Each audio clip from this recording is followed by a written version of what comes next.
We've got most of our attendees in the Zoom right now, and so we'll kind of get started here. There's a little bit of an introduction, and so as people continue to come in the Zoom, they won't miss any of Jean's presentation or specifically about Kansas City. So we'll get a little bit of a slow start and let everybody get in.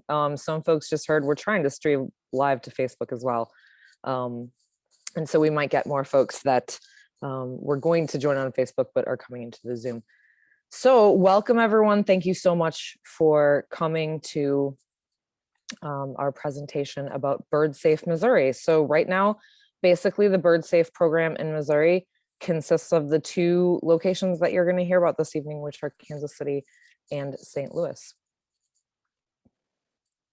So for folks that are joining us on Zoom, if you're not super familiar with the Zoom controls, you should see a chat and a Q&A box probably at the bottom of your screen, depending on what device you're using.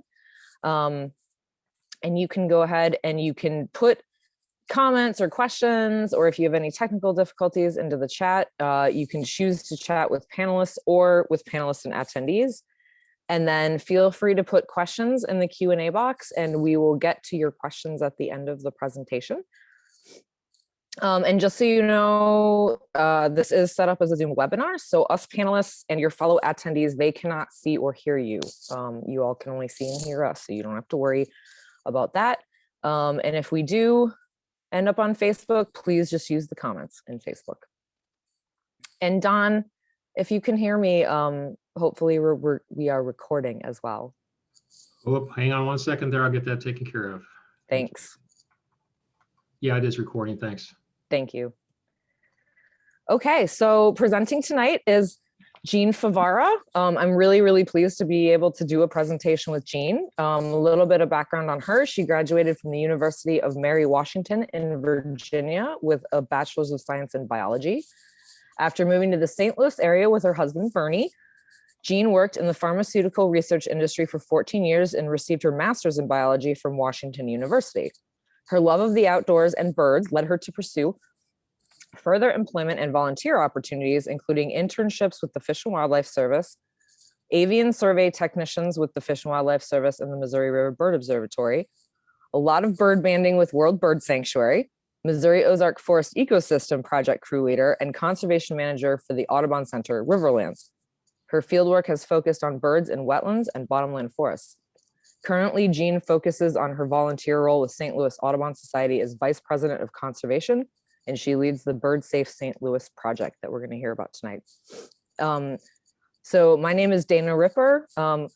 That is me on the right-hand side looking grouchy because I've just found a window-struck white-throated sparrow in Kansas City.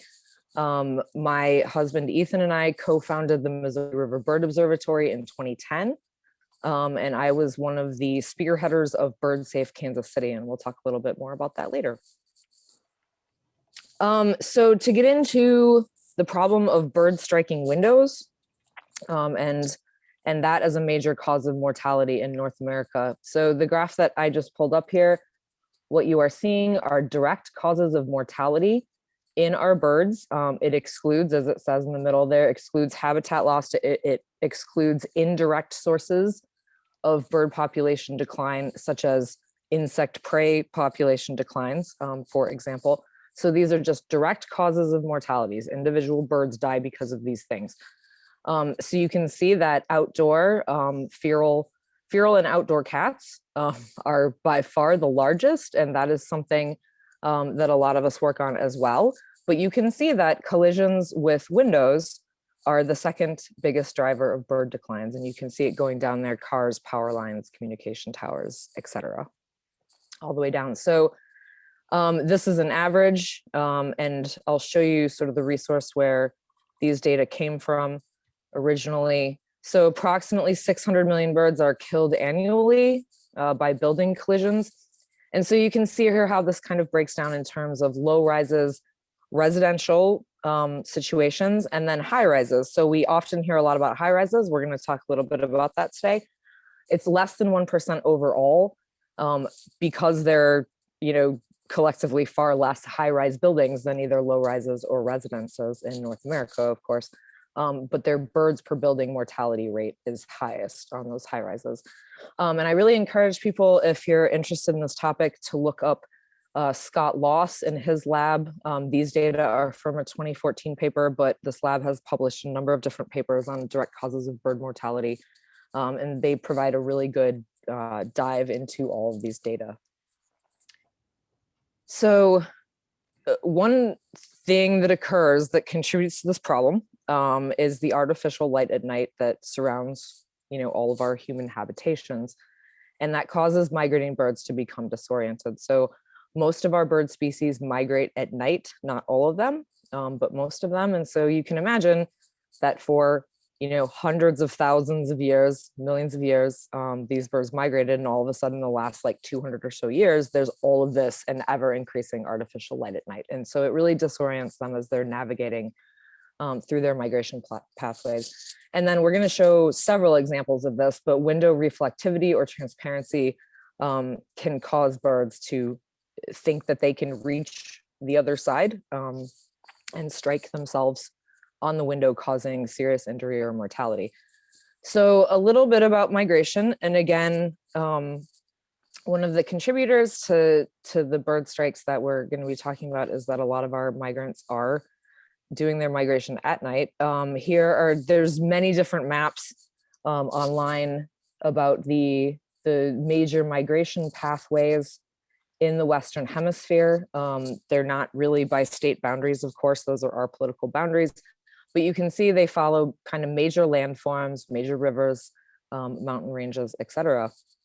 And so if you keep these maps in mind for a couple slides, this is a organization called Birdcast, and migrating birds show up on our weather radars. A lot of folks might know that. If you haven't heard that before, you should check out some of the resources online, because it's really cool to be able to see these big blobs that are, they look like weather patterns to us, but they're actually large flocks of migrants during our peak migration season. So you can see this one is last September, and you can see the density of migrating birds over here on the right-hand side by color. And I think this is a really good illustration of how important our region is as a migratory pathway. This happens to be as they're going on their southward migration, but there's certainly, this is certainly true in the springtime as well. So keeping those things in mind, in early 2019, the Cornell Lab of Ornithology and others produced a paper that detailed where bird migration was riskiest for birds, basically, based on the following. So light pollution levels in particular areas, geography, so think back to the Flyways map and that Birdcast map, and then the bird migration density measured by radar, as in Birdcast. And so they put all these data together and showed us that these are the most dangerous cities in spring and fall migration. So my original hometown of Chicago is #1 in both seasons, but you can see that St. Louis here, #5 in the spring, #6 in the fall, and Kansas City, 7 and 8 are both up there in the top 10 of areas where it's just perilous for these migrating birds to go through.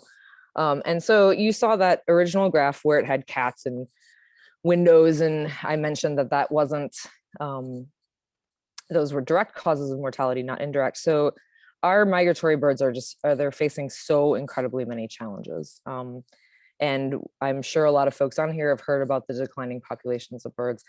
And, window strikes are something that we can hopefully really do something about to help bird populations. So when this came out, it actually got picked up by a lot of media, and a lot of folks might have seen this caused quite a splash. So here's some different news sources that covered this phenomenon and really brought it into the public attention. And I'd like to mention that the Chicago Tribune that came up there's a group called Chicago Bird Collision Monitors that have been doing this work in the city of Chicago for about 20 years. And they've been really instrumental in raising public awareness of this problem. So one of the things that we often hear about are the really catastrophic mortality events. And this is a good illustration of a situation where it's the artificial light on this building at night. This is a building in Galveston, Texas. So birds are coming across the Gulf during their migration. They were disoriented by this, and there were hundreds of migrating warblers and other songbirds that perished on this particular building in one night. And so this is something that makes headlines. On the positive side, this caused, I believe it was the Houston Audubon Society, to work with the folks that own this building to get the lights turned off so that it looks more like the picture on the right now. And so Jean, I think, is going to talk a little bit more about lights out efforts specifically in St. Louis, because this is a really, really important part of the problem and the solution. So in addition to artificial light at night causing disorientation, sometimes causing actual collisions itself, among the disorientation is that birds that are migrating through will come down into a city or suburban landscape due to the disorientation, and then they'll be there the next day. And so what then happens is a little different than what was described on the previous slide with a large mortality event on like one particular building. These birds will be foraging through an environment and they'll come into contact with things like this. So you all can see that, I look at this and I'm looking directly through this glass walkway and it looks as if I can walk right through it. So birds, not knowing what windows are, would think that they can just fly right through this over to the other side, to the vegetation that they see. So that's one sort of scenario. And then there's just straight reflection. You can see in this picture, the trees are perfectly reflected in this building. So a bird that's, foraging, catching insects, going from branch to branch, just thinks, oh, hey, I'm going to go to that tree right over there. And it's not really a tree there, it's a mirror. Another thing that happens is birds are caught in what my mentor, Crystal, that I'll mention a little bit later, what she calls mazes, glass mazes. And so some of our buildings have architecture that's fairly complex. It can be very aesthetically pleasing to us, but birds get kind of trapped. So I'm going to ask you to look kind of at this area right here. And you can see there's, this glass entrance and everything. There's some reflection over here. So if you look right over here, this is in that sort of alcove, and this cone is referring to a place where I found a natural warbler. So this bird was probably really confused as to how it could get out of this situation and ended up hitting this window right here. So those are some of the challenges that we're dealing with and trying to address with both of these projects. And now I'm going to turn it over to Jean to tell you what's going on in St. Louis.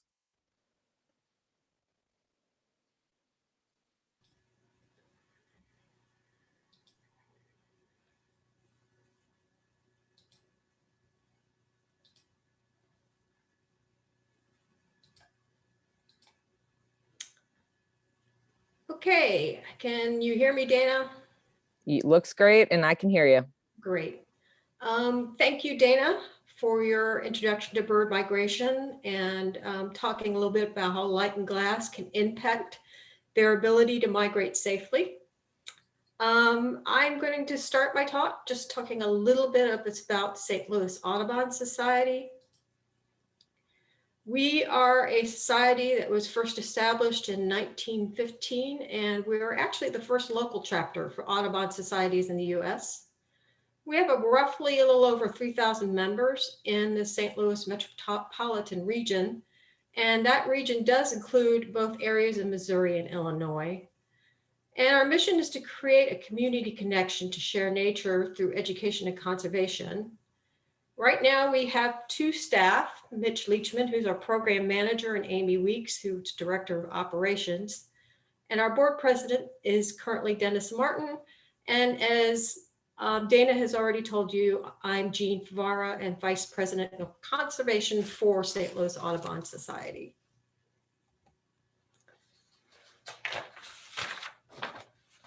What I'm going to talk to you today about is our BirdSafe St. Louis project, which is run under our conservation program. And the goals of this project is to build community relationships that will help to keep birds safe and reduce fatalities due to light pollution, building, and window collisions. And we were doing this, we felt it was important to start by having an understanding of what those challenges the migrating birds face in our downtown area of St. Louis. So we chose to use mortality surveys in the St. Louis area as a mechanism to answer that question. The surveys we developed were based on previous mortality surveys done in the downtown St. Louis area by St. Louis Audubon Society in between 2000 and 2003. And these surveys resulted in an agreement with the Gateway Arch National Park for a lights out period from spotlights lighting up the arch during May and September. So even during that period, we were able to impact decreasing light levels, at least at the arch. And we were inspired for these surveys by our friends at BirdSafe Kansas City, Dana, who you just heard from the Missouri River Bird Observatory. And she will follow my talk with a little bit more information about her BirdSafe Kansas City program. So the objectives of my part of the presentation today is I want to talk to you a little bit about the details on how the surveys, we organized the surveys and how they were completed. I will talk to you a little bit about the results that we found in our fall 2020 BirdSafe St. Louis surveys. Things like how many birds did we find, when and where did we find those birds, and what species were most abundant when. And I'll tell you a little bit about the challenges birds face in our downtown survey area that we were able to identify. And I'll talk to you a little bit about what we plan to do next with this project. So for our survey, BirdSafe St. Louis surveys, our first surveys were initiated just last fall 2020. Our survey period for that time was September 1st to October 15th. We do our surveys 3 times a week on Tuesdays, Thursdays, and Sundays. And this is a volunteer-driven project, and they work in pairs in our survey area. And the surveys are done in the morning, generally starting shortly after sunrise, and they go until the survey is complete. It can take anywhere as short as an hour, or depending on how many birds they find, as much as 3 hours. We're searching next to buildings that we've identified as survey buildings of interest, and they're only using publicly accessible areas. We also record any incidental encounters of dead or injured birds as we go through our survey area. And we're using iNaturalist as our data collection platform. For those of you who are familiar with this platform, it's actually very portable because it relies on an app that can be used on your smartphone. It also was an advantage for our project because our volunteers did not have to have bird ID knowledge. And the birds could be ID'd through the iNaturalist application. So I could recruit people that were not necessarily bird experts to work on our survey. And the data we collected included pictures of the bird that we found, the area that they struck at the building.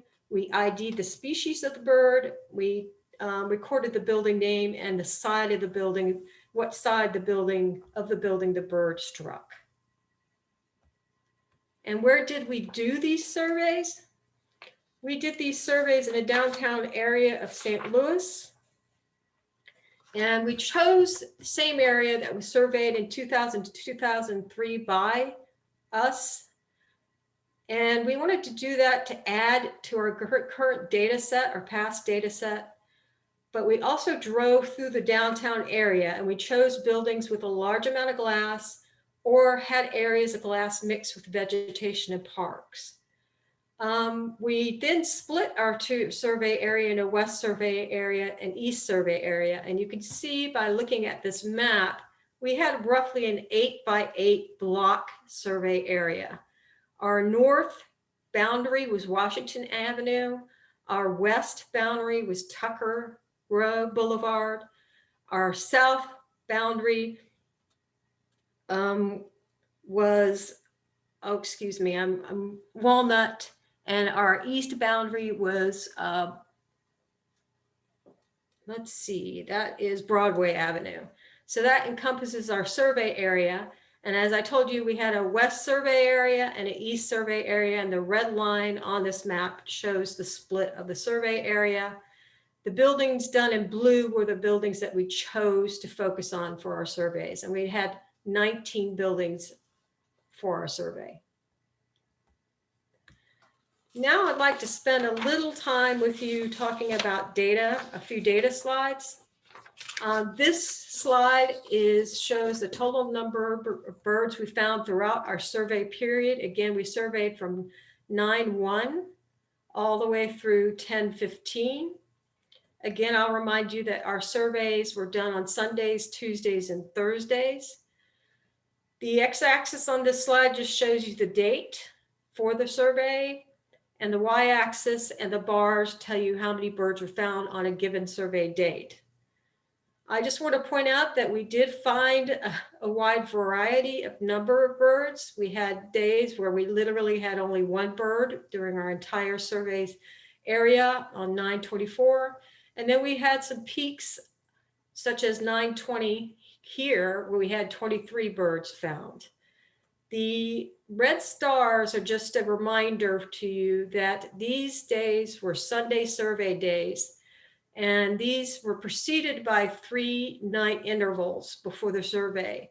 So they could potentially reflect some accumulation of birds over time versus those bars that are on Tuesdays and Thursdays, which are 2-night intervals before that survey day. We did see a correlation between the number of birds found and the birdcast migration intensity forecast for the St. Louis area. So Dana introduced this information to you in her previous talk. It is a very handy tool to be able to understand what type of intensity of migration they could predict for your area at a given night.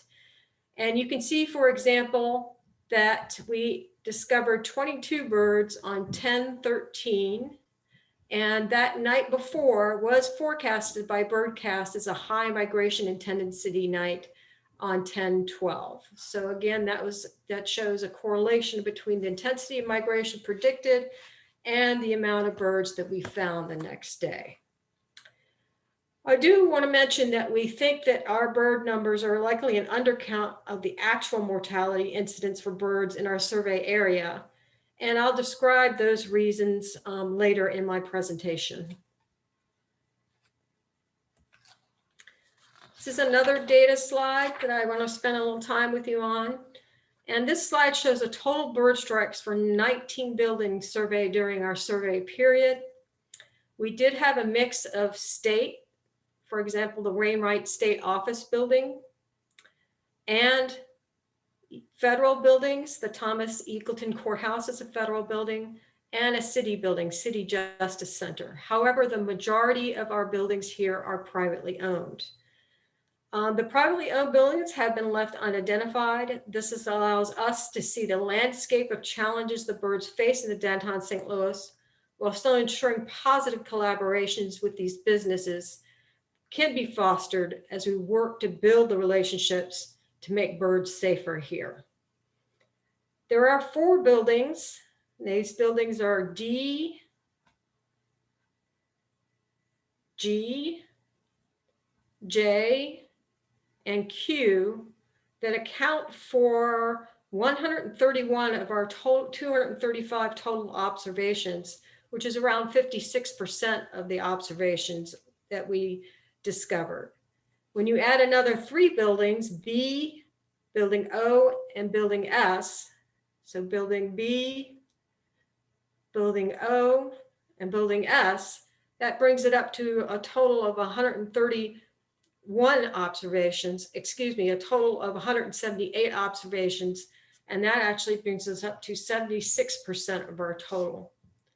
So this data points out to us that the buildings that have the highest bird collision, and it helps us what areas might be impacting bird safety. also lets us know that if we focus on efforts on these buildings, we will decrease our bird mortalities in our survey area.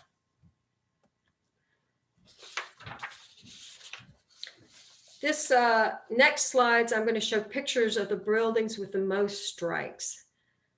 Building D and Building G both have a low-rise component. You can show you that here in Building D, and a high-rise tower associated with them. So Building D has a low-rise shown here and a high-rise tower. Building G also has a high-rise tower. It also has a glassed-in courtyard area here. Interestingly, Building Q is a low-rise building, but it has different components that probably are unsafe for birds that I'll describe in later slides and later pictures. These are the additional buildings with higher strike numbers. And again, you can see that we have components of both high-rise and low-rise components shown here in Building J with a tower and a low-rise or low area here. Building B with a tower and a low-rise component. Building S with a tower and a lower component. Building O is mainly a tower, but these show, again, towers mixed with low-rise sections of the buildings and a large amount of reflective or transparent glass components. Another question we asked is what side of the building had the most total strikes? And again, this is all from our fall 2020 survey data set. And the x-axis shows each building, and the y-axis shows how many birds were found on what side of the building. The blue bars are your total number of birds for the entire survey period. The red bars are those birds found on the north side. Yellow bars, those found on the south. Green is the east side, and orange is the west side. The volunteers in the project were curious if there may be more strikes on the north sides of all of our buildings, as this data was collected during fall migration, when birds would be likely moving from the north to the south. You can see that in the case of Building D and G. Yes, it is indeed true that the north side had the largest amount of strikes. However, there is buildings such as Q, Building Q here, Building J, Building S, and B and O, which had different sides with the most collisions and not the north side. Looking at this data and some of our pictures and understanding the context of where these birds found, we feel that the side of the building that has the most of our collisions is likely influenced more by the structural components such as glass or vegetation that act as safety issues for birds foraging in the building areas. Just to give you some more examples, these next slides illustrate some of the structural components that likely pose safety challenges for birds around these buildings. This is pictures of the sides of Building D. It has the highest strike number with 49.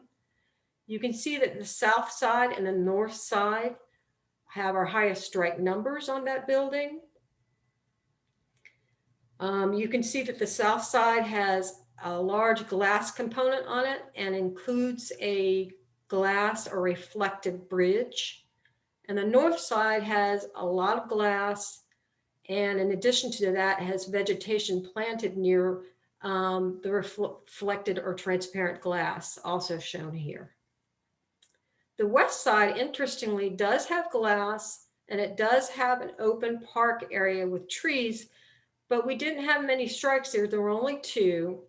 And keep in mind, however, that this area, planted area, is more offset from the glass than that found on the north side.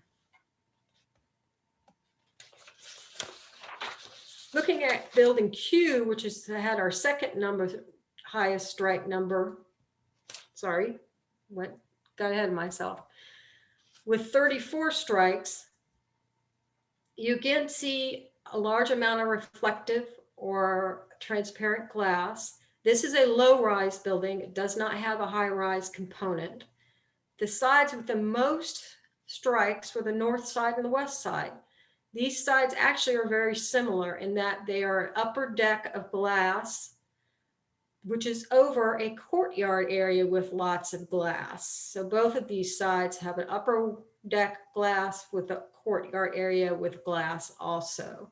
And there are trees planted in that courtyard area. Another example of an area with lots of glass but few strikes is the south side. So we only found one strike on that side of the building, but you can also see that this side of the building had little to no vegetation associated with it.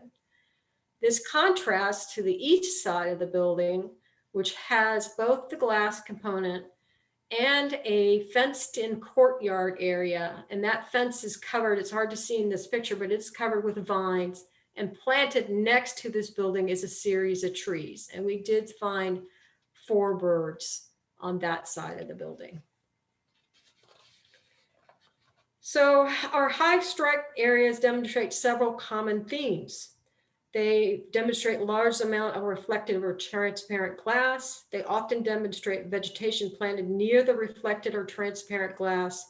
And they also show courtyards with vegetation and glass that may trap birds. And these are all components that actually Dana has already mentioned to you. We also wanted to ask the question is, what species did we find during our survey? You might call this the top 10 list. And I've listed the top 10 species that we found during our survey period here. I'll point out a couple things. One is that this list of birds actually matches what many others have reported in the literature as common birds found during these type of surveys. I also have color-coded these birds. So for example, those birds shown in blue, such as the ovenbird, are birds that are breeding birds in our area. And they will usually go down to Central or South America to winter. And they would tend to leave earlier than some of our other birds do. And you can see that, for example, the ovenbird, which is a warbler that breeds in our area, we found most of our warblers in between September 1st and October 4th, which is fairly early in our survey period. This contrasts to a bird that I have shown in red, the white-throated sparrow, and this is a winter resident. So they are coming in from areas north of us to spend the winter with us. And they arrive a little later, and we found most of our white-throated sparrows in later period of our survey between October 4th and October 15th. Just a little reminder that our survey period was from September 1st through October 15th. So what we found and what we found when actually reflects the migration biology of these species as they move through our area. For me, some of the most unusual finds were an American bittern that we found during our surveys and several Virginia rails. Now the Virginia rails we found were live, which is a nice thing to have happen since we hope that these birds were able to move on to more appropriate areas.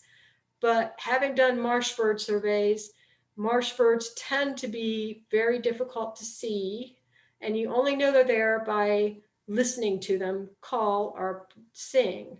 And so seeing a Virginia rail in this type of urban environment as you're walking through is a bit of a shock, for at least for me.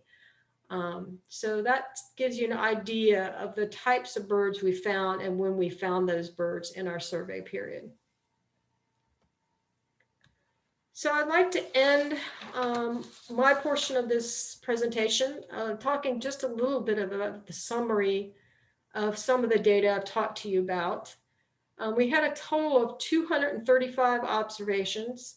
This includes dead, stunned, and some likely peregrine falcon kills. We were able to identify some of our dead birds that others who are peregrine falcon experts told me, based on what we saw, they were likely killed by peregrines. There is at least one nesting pair in the downtown area of St. Louis. I would like to emphasize that we're likely undercounting and missing many of our bird strikes. This survey is not a daily check. We do 3 times a week. We did encounter cleaning by maintenance crews of buildings and by city crews cleaning streets. So we probably likely missed birds because of that. We're only surveying areas that are directly publicly accessible. So there are inaccessible areas that include courtyards and ledges that we don't have access to. And of course, there's a large component of birds that strike and are stunned and they fly away and die elsewhere that we did not find. We did find as many as 53 species during our surveys. And we were able to identify buildings and structural components that impact bird mortality in our survey area.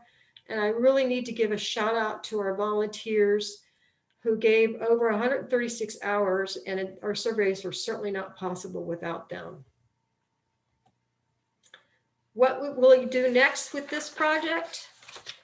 Well, we want to continue doing our surveys during 2021 this year. We will do them both in the spring and the fall. We will target April 15th and May 31st for our spring surveys. We want to refine our data. So we want to take our top 4 buildings with the most collisions and identify what banks of windows or what areas of the building are causing the most collisions. So refine it down from just what side to what actual area. In addition to that, we're working to understand the lightscape in downtown St. Louis. So we were taking photos of our survey buildings at night. We want to look carefully at what type of lighting and where that lighting is. And what we're seeing right now is, although we don't see a lot of outside spotlights, we are seeing a lot of indoor lighting that's spilling out from windows that are not shielded or don't have blinds down. And in collaboration with Lights Out Heartland, we are working on a Lights Out campaign for May and September in 2021 for downtown St. Louis. And we've initiated outreach to our downtown buildings for that Lights Out campaign. And as we work for the Lights Out campaign, enrolling participants, we're hoping these same participants will be open to talking to us about the role that transparent and reflective glass and vegetation play in bird mortality in downtown St. Louis. And that completes my portion of this presentation. This slide is just a big thank you for joining us today for this webinar and learning about BirdSafe projects in both St. Louis and Kansas City. And I also show some contact information and resources on this slide for you if you're interested in learning more about this project. And I will turn it back over to Dana at this point. Thank you.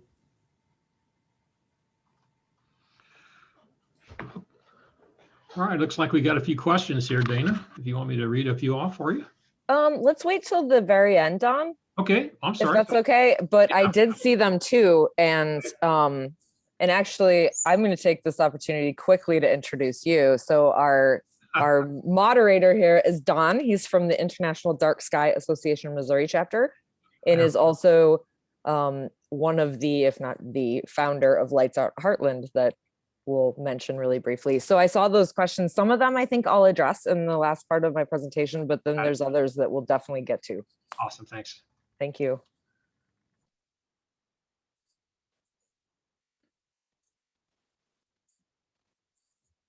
Okay, folks. So yeah, I definitely do want to get to the questions. So I'm going to go kind of quickly.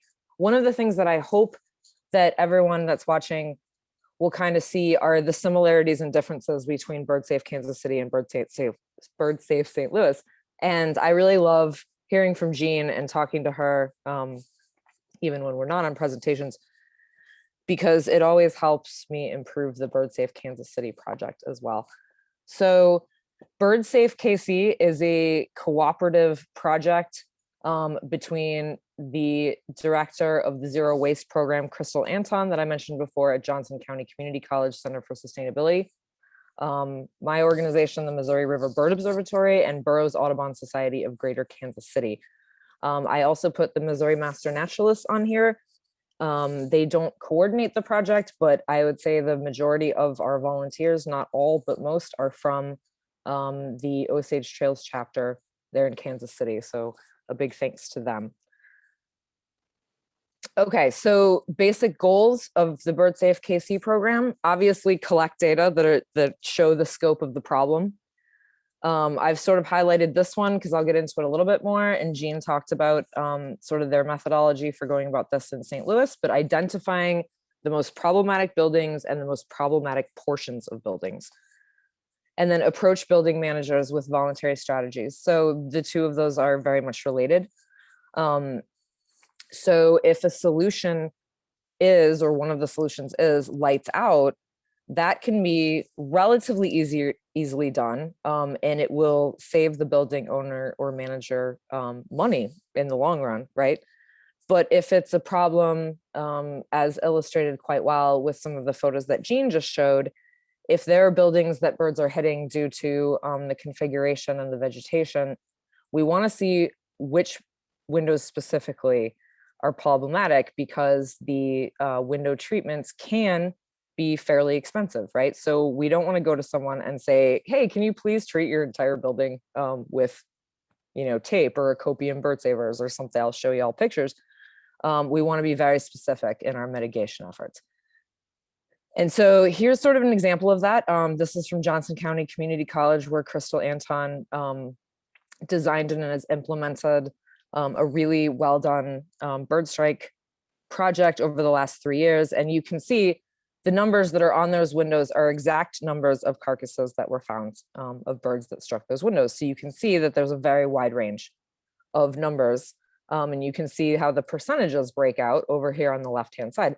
So obviously there's one most problematic window and then a couple of others that are contributing to the problem.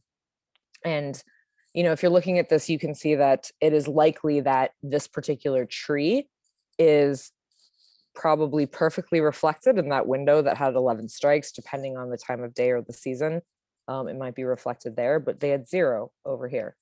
I believe this was a situation where Crystal didn't have to end up actually doing window treatments, because due to construction and other totally unrelated matters, they removed, the college removed that tree. They had to remove it.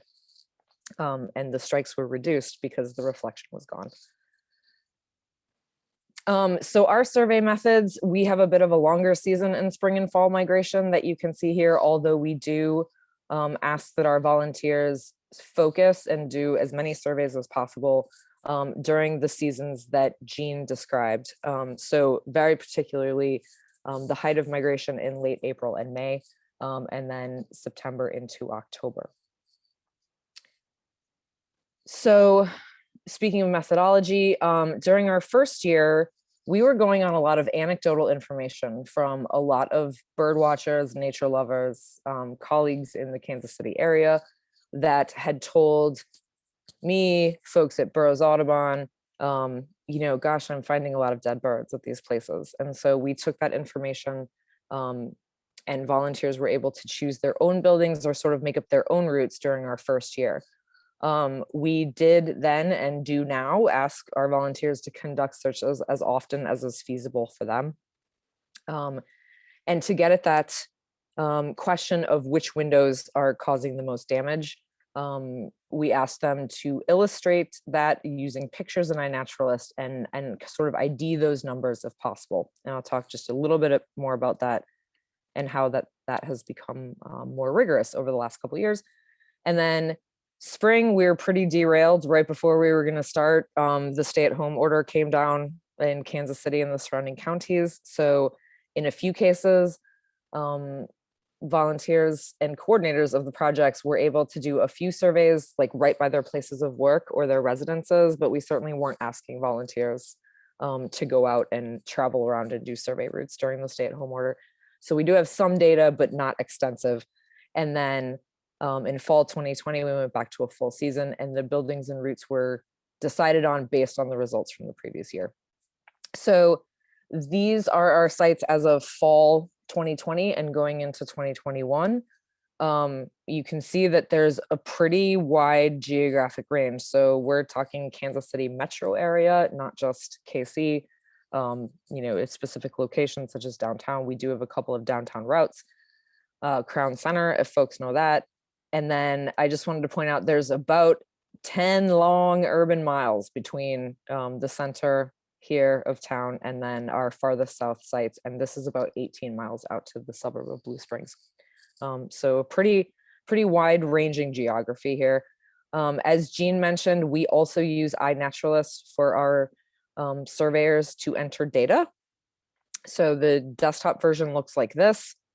Just to kind of give you all an idea, this is what it looks like on a mobile device. I think Jean described pretty well. There's a lot of benefits to this, including that you don't have to be able to ID the birds. And as someone that is decent at IDing birds, I have to say that IDing dead birds is a lot more difficult than IDing live birds most of the time. So this really helps, and it's crowdsourced identification, which is really nice. So one of the things that we ask folks to do that are surveying, in addition to taking several angles of the bird, is to take a context picture. Here's the orange cone again. I had a picture with one of these earlier. So basically stepping back and putting that orange cone there, because you can't always see a small bird from a distance, this gives us an idea of where on the building and what window on a section of the building the bird was found at. So this has been super, super useful to go back and essentially number windows and determine, you know, again, our goal in this particular case is to determine exactly what windows or columns of windows on a building are the most problematic. So some of the challenges, some of them are the same as St. Louis and some of them are a little bit different. Jean mentioned this. This is definitely an issue for us. We have sites that do not appear to be cleaned up, street or sidewalk swept, but certainly, particularly in downtown Kansas City, there's a lot of street sweeping and it seems to occur at all times of day. And so it's been quite difficult to really determine the very best time of day to be able to really get an accurate count of all the carcasses that are out there. So as with St. Louis, we are sure that we are also underestimating the amount of mortalities that are occurring. In some cases, some of our most problematic buildings are private buildings and we, you know, can't walk up to them. We're slowly building relationships with building owners, managers, and tenants to be able to be a little bit more targeted in our surveys, but most of our surveys are also public sidewalk surveys. So inconsistent surveying, and I don't mean to in any way imply that like our volunteer surveyors are themselves inconsistent, but we haven't, somewhat due to the large geography that I showed you all on the map there, you know, we have a lot of different sites going on. And so we haven't established a program where, as Jean described, where it's 3 specific days a week. So it's basically when folks can, which in some cases is quite a lot. So despite this, we have amassed a great deal of data. It just makes compiling and doing the math on those data a little bit different. And I'll give an example of that. And then developing routes and window identification numbers has been really interesting. I think we're at a good place now, and I'll show you, but it took a long time to get there. So as a quick example, here's a building that's freestanding, and the route, the walking route around it to survey this building would be the red line. Okay, that's a pretty easy situation. Well, when we're looking at something like downtown Kansas City, we have situations where you can't even go around all sides of a building, not even necessarily because of the public-private issue, but because they abut other buildings and there is no backside. And there are certainly buildings, you know, there's so much variety in the architecture in downtown Kansas City that, you know, I tried really, really hard to make a route instead of just a bunch of buildings. But that really wasn't reasonable when there are many glass facade buildings like the pictures that Jean showed you, and then interspersed with buildings that nobody has ever found a bird strike next to, and we wouldn't expect them due to the architecture. And so it's just been kind of a challenge establishing what exactly are the routes for this project and what buildings are the priority buildings. But again, after a couple of years, we're getting there. So window schematics. So again, with the goal of determining what windows are like absolute priority to hopefully get some treatments on to save birds. This is an example of building sections. So this W1, W2, W3, W4, and I'm sure a lot of people recognize this. Well, I have it down here, the T-Mobile Center, formerly known as Sprint Center in Kansas City. As Jean mentioned on one of her slides, we don't typically talk about the names or addresses of private buildings, but this is one that's owned by the city of Kansas City, so I wanted to use it as an example. This is a elliptical shaped building. It was really, really hard to determine what a section was and what a window column was, but we're finally getting there. So this is sort of the simple solution. And this way, if a surveyor finds a bird, say right here, hopefully y'all can see my cursor, we can at the very least document that that was building section W3, and even get so far as that it was, you know, window column 3, 4. So that is how we have addressed that challenge. So results, in some cases and places, for a lot of the reasons that we've already talked about, we've documented a lot of mortalities in Kansas City. So by season, as we got going and didn't have very many buildings and very few routes established in spring of 2019, surveyors found 51 carcasses. In the fall, 228. In spring of 2020, even with limited surveys due to COVID, 145. And then this past fall migration, 245, which was actually really interesting because fall 2019 was 228. Fall 2020 was 245, with actually quite a lot more survey effort. So surveyors were out there more. So that was sort of an interesting phenomenon. Here are the top, I think I have 18 species on this slide. I can't even see the top of my slides, but these are the numbers and species that we find most commonly, and that is over all seasons.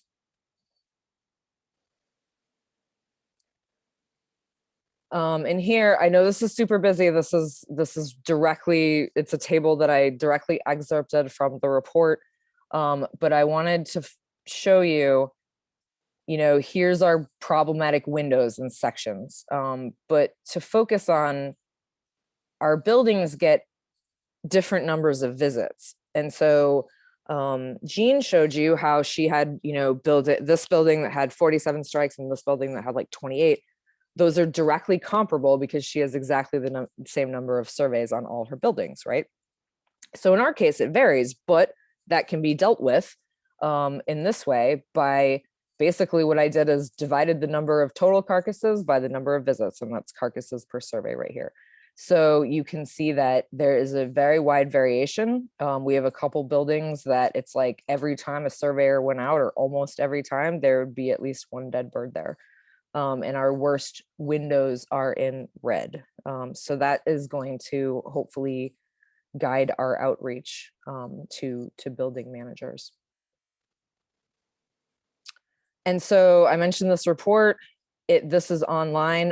We're going to share links. Don has put a bunch of links into a web page that we're going to share with you, and we'll give those to you in a follow-up email after this webinar. But you can see, you know, up here in red, this one is the private report. Please do not distribute. The one that's on the website is the public one, which means that all the buildings are coded as previously noted. Okay, so solutions, and we've had a couple of questions about this. We've been talking about lights out, and we can discuss that even further. Particularly, we're lucky to have Don here as well, but here's a couple of examples in a commercial setting. So hopefully folks can see this. It is a little bit, it might look like a blurry window to you, depending on what you're watching this on. But these are basically adhesive dots There's a number of different companies that make products that can be aftermarket applied to existing windows in order to reduce bird strikes. And so here's an example of one. You can see down here, I think, these are called, some people call them Zen curtains. They're basically non-tangleable parachute string that hangs and just sways in the breeze a little bit, and birds see that and are not as likely to fly into that window. So there are some other much more elaborate solutions that get into wonderful artistry, such as this. I believe this is on the campus of maybe the University of British Columbia.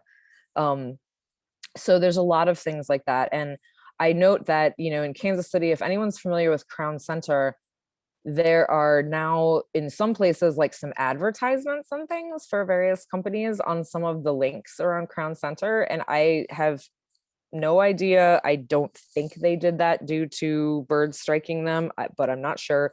But either way, those advertisements are awesome because they're attractive looking and birds aren't going to be hitting those windows anymore. Okay, so residential solutions, and we've had a question about this and we can explore it further, but those Zen curtains, those can easily be applied to the home as well. It's a do-it-yourself project if you want. There are products you can buy as well. The adhesive dots can easily be applied to residential windows. This thing pictured on the left is window alert. And so these are just simply decals. They have various shapes. You can see the hummingbird leaves. They have all kinds of different shapes. As a person who has lived around all of these things on various windows, after a while, you simply don't see them. And Crystal tells a story about Johnson County Community College. She had someone that had an office with a window that had a lot of bird strikes. And at one point, I believe over a school holiday, she had the window treated with the dot pattern, and the person didn't even notice when they came back to their office for a few days. So these are things that for us are kind of really easy to just not pay attention to. And they dramatically will reduce strikes. Placement of landscaping and feeders. Gina's brought this up. I brought it up briefly with the story about the tree at Johnson County. So if vegetation is directly next to a window, a bird is not going to get up to the flight speed that will be injurious or fatal to it. But if it is flying, you can imagine from vegetation that's 8, 10, 12, 15 feet away, it is able to get up to that flight speed that would be very dangerous. Same thing with placement of bird feeders if you have reflective windows. So there's a lot of different things you can do, and a lot of things that aren't super, expensive solutions to window strike problems. So many thanks to folks. These are organizations that have given us advice and support throughout BirdSafeKC, and we are a partner of Lights Out Heartland, as is St. Louis and others. And I want to specifically thank Teresa Enderle, Crystal Anton, and Mary Nemisek, and all of our volunteer surveyors as well, for, as Jean said, this project literally would not exist without them.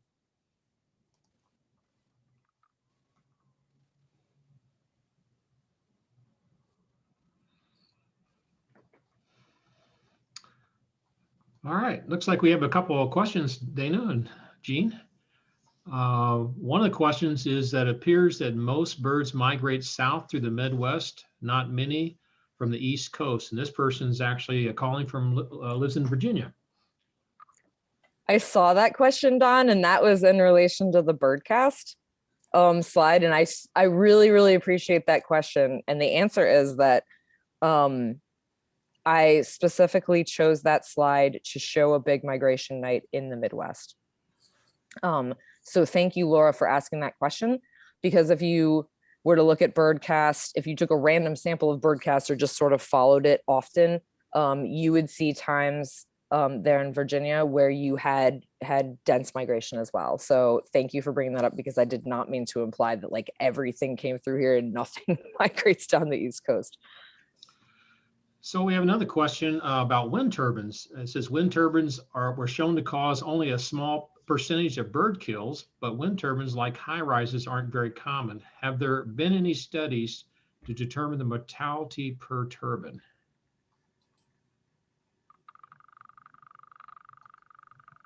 Jean, do you know the answer to this? I don't know the answer to this. So if you do. I bet there are, but I don't know what the answer is. So unfortunately, that question I don't have an answer for. That is certainly something that I'd be happy to put a little research into before we send the follow-up email.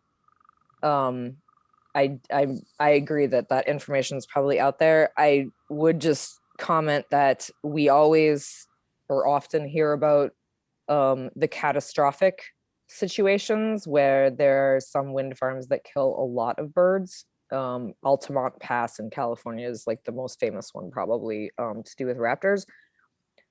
But I have to put in a plug right now for the Migratory Bird Treaty Act, because that is making a comeback at the federal level, because that allowed a lot of negotiation between conservation groups and wind energy developers, so that basically wind energy developers were much more encouraged to place their wind farms in areas where it wasn't such a dense migration corridor. And so because of the catastrophic failures of things like Altamont Pass and some of these really bad situations that have happened, much more information and research has gone into wind farm siting in recent years than it used to. So, and part of that was the MBTA, but the specific data I do not know. So we have a question about what happens with the bodies of the birds after they're collected. And please discuss the permits necessary to collect the birds. So this is Jean, and you need to have at least 2 levels of permits in order to work with collecting these birds. One is at the U.S. Fish and Wildlife Service. The federal permit is required. And for the work in Missouri, we also require a permit from Missouri Department of Conservation. So to work with these or collect these dead birds. And for us in 2020 fall surveys, when I say us, BirdSafe St. Louis surveys, we did not quite have our permits in order for that fall period. So we did not collect our birds, and the birds were thrown away as we did our surveys. And we did that for a couple, well, one main reason was that we didn't want the surveys coming after a survey on a given day to mistake that dead bird for a new dead bird, and that would be a problem. But we now have our permits in order for the spring surveys.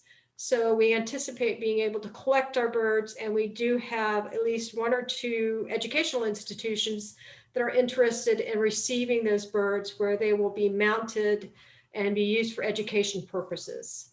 So we hope that we'll be able to get those birds to the right places. So in some ways that these deaths are not in total vain, they'll be used educationally. Dana, did I forget anything in that? Okay. I was basically just going to say ditto, except ours go to KU, but exactly. All right, so we have another question. This is about legislation in New York. They said, who and how was that legislation made possible?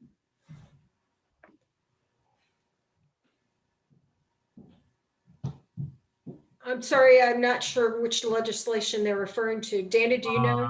It's a general question. It didn't really be specific, I guess. I'm guessing it's the BirdSafe glass Okay. legislation.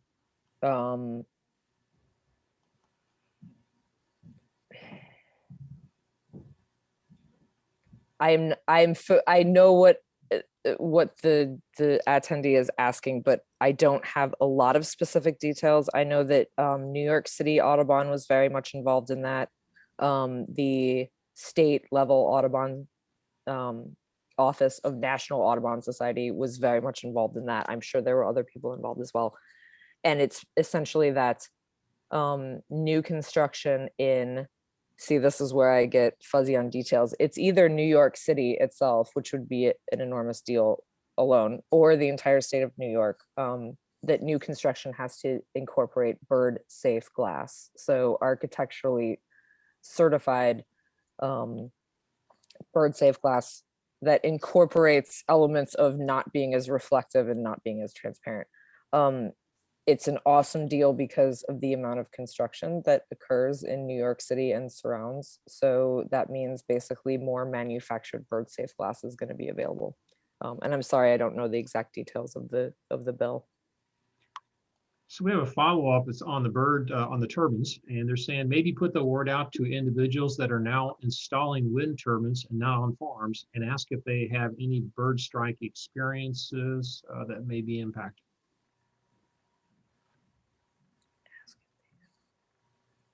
Speaking of wind farms, one thing that I did read about recently, a report on showing that you simply paint one of the blades a different color. And I think that was black in this case. They have data to show that also helps reduce strikes by birds. So that's another avenue of research that's happening.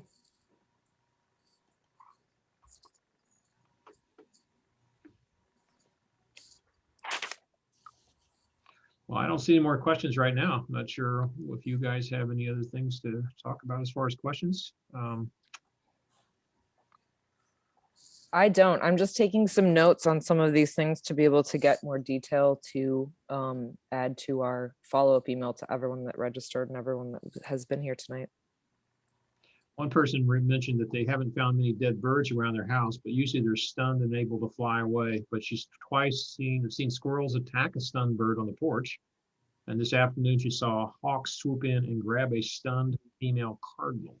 Mm-hmm. Mm-hmm. Yeah, and the other critter that will do in birds pretty easily, which I didn't fully appreciate until I did bird banding, is chipmunks. So Wow. even our Yes. little smaller furry friends can be dangerous to a stunned bird. Wow. So I see that original question about reducing in residential situations, and I hope that we've addressed that to a good extent for you. And curtains may help. Curtains may help. Sometimes they do, sometimes putting down blinds does, but it depends on if all the reflectivity is coming from the outer portion of the window, then that won't. But if it's a transparency issue, it certainly will. But hopefully you can find, again, we'll put it in the follow-up email, but you can also look at, if you just Google keep birds from hitting windows, you'll come up with all kinds of resources and products that can help with that.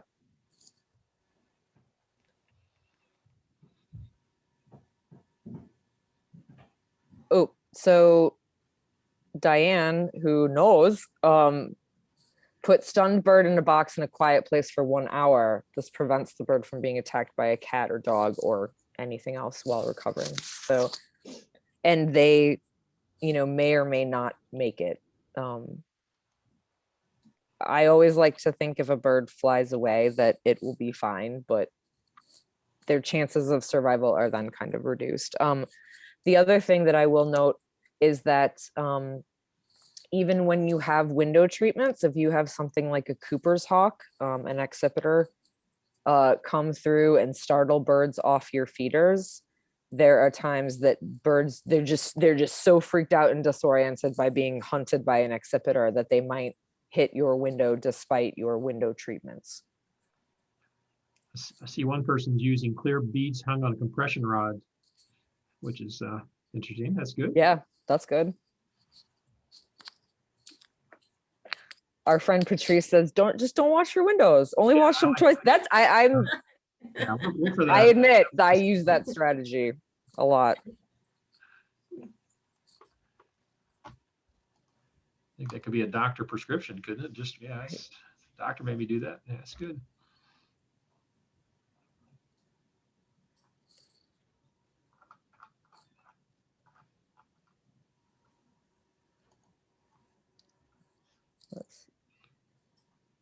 Last year, a cardinal kept attacking the side view mirror on several of our vehicles. Could any of these window strikes be from a bird repeatedly hitting a window, think it's another bird? Jean, do you want to comment on that? I can only say that now that I've thought about it, I don't even know that we found any cardinals. Now I think of my species list, and they are famous for doing that. I mean, and I've seen it not at my house, but I've seen it elsewhere happen. So I can't say for sure that it's not happening with our survey birds, but I can say in the case of cardinals, since we have so few, I doubt it. What do you think, Dana? I agree. I also doubt it. I'm sure it has happened. They don't usually get up to such a speed. I know they're doing it really aggressively. I know exactly what you're talking about. But they don't usually get up to such a speed that they knock themselves out or break their own necks by hitting the window when they're doing that aggressive behavior. I will say that around here, we have actually banded a couple of those cardinals. One was a female, actually, which was pretty interesting. We had to put up strings and cardboard, and like this bird was intent on attacking our windows. And we banded her, and we actually saw her later. And so I don't think usually that they do that till death, but probably sometimes.